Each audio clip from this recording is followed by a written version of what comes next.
വയനാട് പുൽപ്പള്ളി ഗ്രാമപഞ്ചായത്ത് standing committee തെരഞ്ഞെടുപ്പിൽ UDF BJP സഖ്യമെന്ന് CPM. Standing committee തെരഞ്ഞെടുപ്പിൽ BJP UDF അംഗങ്ങൾ പരസ്പരം വോട്ട് ചെയ്തു എന്നാണ് CPMന്റെ ആരോപണം. വയനാട് മണ്ഡലം ആ മണ്ഡലത്തിലാണ് പുൽപ്പള്ളി ഗ്രാമപഞ്ചായത്ത്. അവിടെയാണ് BJPയും കോൺഗ്രസും ഒറ്റക്കെട്ടായി നിന്നുകൊണ്ട് പഞ്ചായത്ത് സ്ഥിരസമിതി അംഗങ്ങളുടെ തെരഞ്ഞെടുപ്പിൽ മത്സരിക്കുന്നത്.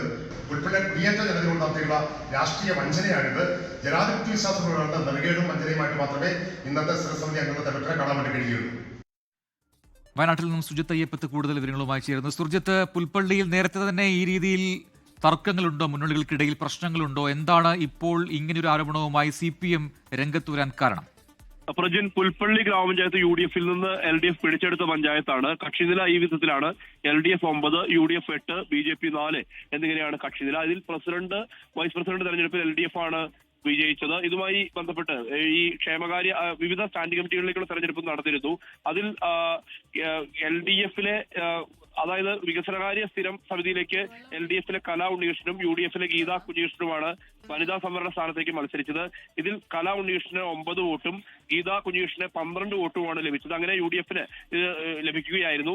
ആരോഗ്യ വിദ്യാഭ്യാസ സ്ഥിരം സമിതിയിലേക്ക് UDFിലെ സെലിൻ മാനുവലിനും 12 വോട്ടുകളാണ് ലഭിച്ചിരിക്കുന്നത്.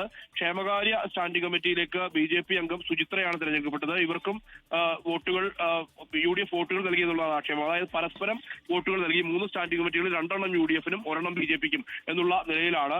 ഇതിൽ പ്രധാനമായി ആക്ഷേപമായി ഉന്നയിക്കുന്നത് KPC ജനറൽ സെക്രട്ടറി KL പൗലോസിന്റെ നേതൃത്വത്തിലുള്ള അദ്ദേഹത്തെ അനുകൂലിക്കുന്ന ഗ്രൂപ്പാണ് ഇതിന് പിന്നിൽ എന്നുള്ളതാണ്. ഭരണം നഷ്ടപ്പെട്ടതിനെ തുടർന്നുള്ള അങ്കലാപ്പലാണ് ഇത്തരം ഒരു അവിശുദ്ധ സഖ്യം പുൽപ്പള്ളി പഞ്ചായത്തിൽ ഉണ്ടായതെന്നുള്ള ആക്ഷേപമാണ് CPIM ഏരിയ കമ്മിറ്റി ഉന്നയിക്കുന്നത്. ഇതുമായി ബന്ധപ്പെട്ട് വലിയ രീതിയിലുള്ള പ്രതിഷേധവും അമർഷവും ഇവർ അറിയിക്കുന്ന നില കൂടി ഉണ്ടായിട്ടുണ്ട്.